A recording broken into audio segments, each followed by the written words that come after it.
A Székelykaputól a Törölközőig címmel nyílt kiállítás itt a Néprajzi Múzeumban. A tárlat Szinte Gábor hagyatékából válogat. A rajztanár, fényképész és gyűjtő úttörő szerepet vállalt a székelyföldi háztípus, a Székelykapu, a fejfa és az erdélyi fatemplomok kutatásában.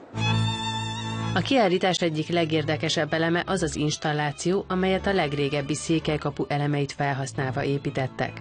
Az 1673-ból származó jelentős építészeti emlék egy Szinte Gábor gyűjteményéből. A magasságát is érzékeltessük, hát nem tudtunk olyan magasra fölmenni, hiszen a látogató szemmagasságába helyeztük el, ezért a rajzot kicsit lecsúsztattuk, de tulajdonképpen a kapu mérete így látható. A látogatók egy játék segítségével maguk is tervezhetnek székelykapukat. Egy vetítés pedig bemutatja, hogyan dolgozhatott a néprajzkutató. Pázi a jegyzeteivel láttuk el az általa készített képeket, de ugye ez egy picit fikció, egy kicsit, ahogy mi visszatekintünk rá, ahogy ma látjuk ezeket a képeket.